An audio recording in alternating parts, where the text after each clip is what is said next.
Gloire soit rendue à l'Éternel des armées, que Dieu vous bénisse, que Dieu vous comble avec sa gloire en cette journée de présence divine. Amen. Alors, nous allons voir 7 mystères pour avoir des enfants miraculeux malgré l'infertilité. 7 mystères pour avoir des enfants miraculeux malgré l'infertilité. Nous avons un record qui nous parvient au quotidien, que ce soit la nuit, que ce soit le jour, dans tout ce que nous faisons, du genre le grand quota, le grand pourcentage de divorces, de séparations, des zizanies, des divisions, dues à l'infertilité dans le cadre marital, dans un foyer marital. Alors la solution nous est toujours donnée par des pensées de Dieu, par la sagesse de Dieu, pour aider l'être humain, l'homme, la femme, les mariés au quotidien. Je crois que ces signes-ci sont nécessairement établis pour vous amener dans une autre dimension de la fertilité dans vos aspects maritaux et aspects de foyer matrimonial au nom de Jésus-Christ. Alors suivez attentivement 7 mystères pour avoir des enfants miraculeux malgré l'infertilité. Alors, premier mystère, la mise en action régulière de la foi sur les versets bibliques des accouchements miraculeux. Je répète encore, la mise en action régulière de la foi sur les versets bibliques des accouchements miraculeux. Mettez la foi sur les versets bibliques qui parle des accouchements miraculeux. Par exemple, 1 Samuel 3, 1 Samuel, verset 1 à 3. Nous allons aussi voir Genèse 20, Genèse 21, Genèse 22, Genèse 23, Genèse 24, même Genèse 25. Parlant de l'histoire de Sarah qui était stérile. Alléluia. Si l'on peut mettre la foi, la Bible précise bien concernant le contexte scripturaire de Anne. Elle était stérile, elle n'accouchait pas. Mais quelque chose s'est passé. Il y avait sa coépouse. Et là, je dis toujours, la coépouse d'un homme qui est polygame, c'est la femme insensée qui va déranger sa femme. Cette femme appelée Anne a mis la foi en Dieu. Et elle ne cessait pas d'aller au temple prier. Jusqu'à ce que le sacrificateur, l'homme de Dieu, le pasteur qui était au temple, lui a dit, après avoir constaté que elle a prié au point où elle n'avait plus de force, ce n'est que ses lèvres qui donnaient le mouvement de bouche qu'on appelle le renouement des lèvres. Elle ne parvenait plus à rien dire. C'était comme si elle murmurait. Mais c'était un remuement de la bouche, des lèvres, parce qu'elle n'avait plus de force même pour articuler les mots, pour parler à Dieu concernant sa situation. Mais dans tout ça, Dieu pouvait écouter le grand désir de son cœur, flamboyant et très ardent, qui était d'en avoir des enfants. L'on peut mettre la foi par le caractère biblique de cette femme. L'on peut mettre la foi sur le caractère biblique de cette femme. Et ça peut provoquer des enfants miraculeux. Ça peut par la fertilité dans un foyer. Le deuxième signe, deuxième secret. Développer des bonnes relations avec des femmes sages, ayant la crainte de l'Éternel et l'odeur de vie. Développer des bonnes relations avec les femmes sages, ayant la crainte de l'Éternel et l'odeur de vie. Frère, il y a des gens qui ont l'odeur de mort. Il y a des gens avec qui vous ne devez même pas relationner. Il y a des gens qui ont l'odeur de mort. Vous allez voir que la Bible ne dit jamais que c'était des femmes sages du peuple d'Israël qui prenaient soin des femmes hébreues qui étaient à terme d'accoucher. Mais c'était les femmes sages égyptiennes. C'était les femmes sages égyptiennes. Frère, Donc ça veut dire que toi ne penses pas que c'est comme tu es chrétienne, ou tu es musulmane, ou tu es bouddhiste. C'est seulement un bouddhiste ou bien c'est seulement une bouddhiste ou bien une chrétienne, ou bien une musulmane, ou bien une catholique comme toi, ou bien une protestante comme toi, ou bien même une païenne comme toi, qui va seulement être une femme sage auprès de toi. Non. Celle dont tu penses qu'elle est chrétienne, là, elle peut être chrétienne, mais elle n'a pas l'odeur de vie. Celle dont tu penses qu'elle est bouddhiste, elle peut être bouddhiste, mais elle n'a pas l'odeur de vie. Celle dont tu penses que non, elle est catholique, elle est musulmane, elle est islamique, elle peut en avoir, elle peut être tout ça, mais elle n'a pas l'odeur de vie. Donc il faut chercher à en avoir la relation avec les femmes sages qui ont l'odeur, les femmes sages qui ont la crainte de Dieu et ont l'odeur de vie. Maintenant, on ne craint pas seulement Dieu parce qu'on est chrétien. Non, il y a des gens qui ne sont pas chrétiens, mais ils ont la crainte de Dieu. Quelqu'un va dire, est-ce que c'est possible? Ah oui, c'est possible. Nous avons vu la possibilité de cela dans Actes des Apôtres 10. Dans Actes des Apôtres 10, nous voyons la possibilité de cela. Il y avait quelqu'un qu'on appelait Corneille. Lui n'était pas en Christ pour dire qu'il est chrétien. Il n'était pas en Christ comme Pierre. Il n'était pas en Christ comme Jacques. Il n'était pas en Christ comme Jean. Il n'était pas en Christ comme Marie. Il n'était pas en Christ comme Marie de Magdala. Il n'était pas en Christ. Mais il avait la crainte de l'Éternel. Il payait même les offrandes. Il n'était pas en Christ comme Ananias et Saphira. Eux là qui étaient en Christ n'avaient pas la crainte de Dieu. Et Dieu les a tués. Mais il y avait quelqu'un qui n'était pas en Christ. Actes des Apôtres 10. Mais il avait la crainte de Dieu. Donc il y a des gens, ici ça montre que c'est possible de trouver des gens aujourd'hui qui ont la crainte de Dieu, bien qu'ils ne sont pas en Christ. Alléluia. Il y a des bonnes personnes. Amen. Alors, si vous voulez en avoir des enfants, malgré l'infertilité dans le foyer, de manière miraculeuse, frères, sœurs, cherchez à avoir des relations avec des sages-femmes qui ont la crainte de Dieu et ont l'odeur de vie.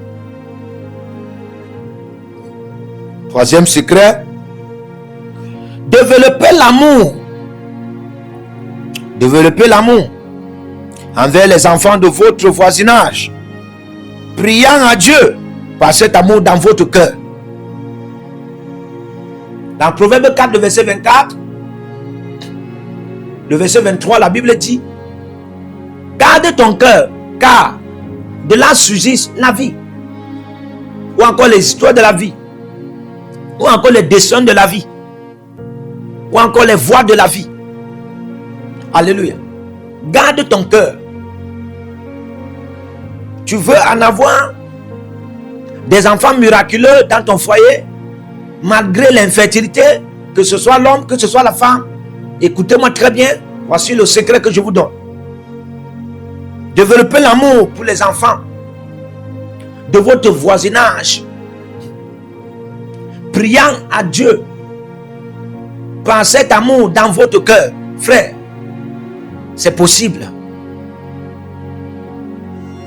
Nous enseignons ici parce que nous avons déjà eu par le Saint-Esprit cette connaissance. Non seulement par le Saint-Esprit cette connaissance, par la parole de Dieu cette connaissance, non seulement par la parole de Dieu cette connaissance, mais aussi par expérience, de manière témoignable. Alléluia. Nous avons déjà eu des témoignages. Des gens qui sont en Christ, qui ne sont pas en Christ, mais ils ont ce caractère de manifester l'amour, la charité, le bien-être envers les enfants des autres. Que ce soit dans leur voisinage, en ce qui concerne leur société, en ce qui concerne leur maison, en ce qui concerne tout ce qu'ils peuvent en avoir et partout là où ils peuvent être. S'ils en ont besoin des enfants de manière miraculeuse dans leur foyer, malgré l'infertilité, frère, ce mystère est un caractère à pratiquer au quotidien. Et le miracle pour l'enfant dans le foyer peut être possible. Alléluia. Alors, quatrième mystère, prenez le risque de faire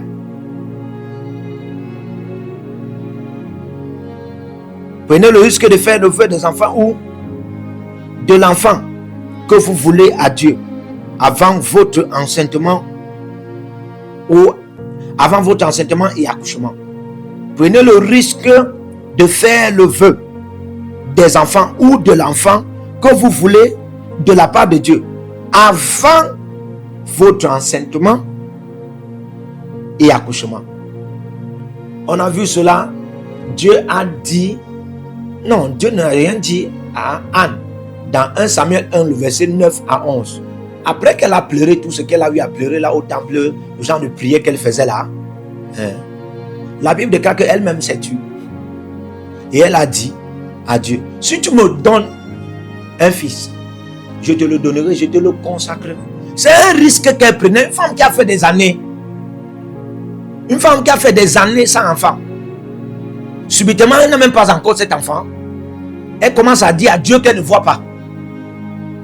Elle commence à dire à un grand esprit qu'elle ne voit pas. Croyant que cet esprit peut lui donner un enfant. Elle ne voit pas, elle commence à lui dire que si tu me donnes un enfant, je vais te le donner. Je vais te le consacrer à ton service. C'est un risque. Mes frères, dans la vie, pour en avoir de grandes choses, il faut prendre du risque. C'est d'abord un risque de ne même pas prendre le risque. C'est mieux de risquer au lieu de risquer de ne pas risquer. Alléluia. Il est mieux de viser à l'excellence et rater que de viser à la médiocrité et rater. Alléluia. Amen. C'est la même chose avec Abraham. La promesse, Dieu lui disait que l'enfant que je vais te donner sera mon serviteur. Dans Genèse 17, le verset 21, Dieu dit à Abraham que je ferai alliance avec ton fils. Alors que quand vous remarquez bien, Abraham n'avait pas encore d'enfant. Dieu était encore venu dans la dimension de la promesse. Mais dans Genèse 22, dès que l'enfant est né, à l'âge de 10 à 12, Dieu demande que Abraham amène son seul fils unique. Parce qu'à l'heure là, Sarah avait déjà chassé Agar avec Ismaël. Allez, Dieu va demander à Abraham, amène ton seul fils unique que tu as attendu pendant 25 ans. Et je t'ai donné comme ça là, à l'âge presque de 100 ans. Et Sarah 99. Amène cet enfant unique. Une femme qui a dépassé la ménopause, elle a triplement dépassé la ménopause. Dieu par un miracle lui donne un enfant. Dieu demande encore l'enfant là. Frère, Abraham a pris l'enfant, il a risqué de sacrifier cet enfant à Dieu. Et Dieu lui a dit, maintenant je vois que tu m'aimes. Et Dieu lui a donné les multiples enfants jusqu'à aujourd'hui. Même vous qui ne croyez pas en Jésus-Christ, même ceux qui ne croient pas en Jésus-Christ, que vous soyez en Jésus-Christ, que vous ne soyez pas en Jésus-Christ, c'est toujours la descendance d'Abraham. Mais la bénédiction, c'est en Christ. Alléluia. 5e secret. Étudiez bien pour mieux faire connaître à votre conjoint la différence entre le cycle de menstrues et le cycle de fécondité. La plupart des fois, le miracle ici ne sera pas seulement de Dieu. Le miracle ici va dépendre de l'étude que la femme va faire pour pouvoir dire à son conjoint. Parce qu'il y a des hommes, il y a des époux qui ne connaissent pas, qui n'ont pas la science de calculer le cycle mensuel de la femme pour pouvoir connaître quelle période il faut aller avec la femme pour féconder, pour fuser avec la femme. Question d'associer les gemmes de la femme aux gemmes de l'homme pour qu'il y ait fusion et pour qu'il y ait fécondité. Il faut comprendre, pour qu'il y ait fécondation, il faut comprendre que c'est la plupart des fois pendant la période de fécondité, ce n'est pas la période de menstrualité. Non, la plupart des fois, certains hommes vont aller avec leur femme pour rapporter sexuellement pendant la période de menstrualité ou même après la période de menstrualité. Non, ce n'est pas toujours ça, ou bien même avant. Il faut connaître. C'est pourquoi la femme doit compter et plus renseigner probablement et très équitablement son mari. À savoir, monsieur mon mari, comme tu vois, voici telle période, je serai dans la période de menstrues pendant de tel jour à tel jour. Ça peut faire 1 à 3, ça peut faire 1 à 4, ça peut faire 1 à 5. Ça dépend des cycles menstruels de chaque femme. Et maintenant, après les 1 ou 4 jours, ou bien 1 ou 5 jours, soit la deuxième semaine qui commence par le 6e ou bien par le 5e jour, annonce déjà la période de la fécondité. Et pour cela, l'homme doit aller rapidement avec la femme. L'homme ne doit plus être dans le jeu. Il ne doit plus seulement être très occupé. Il doit aller rapidement avec la femme. Parce que là, les branches, la période là, dès que la période de mensualité finit, il faut connaître que les branches de l'organe intime de la femme sont ouvertes, sont en action, ouvertes. Et ça a un flash qui présente du genre comme le mouvement de mes doigts. Juste après la période de mensualité, la période de fécondité s'annonce. Et les branches de l'organe intime de la femme ont ce mouvement. C'est pour signaler. Et à partir de ce mouvement, pendant que ces branches sont en mouvement ainsi, il y a l'excitation qui provoque le fantasme en ce qui concerne la femme.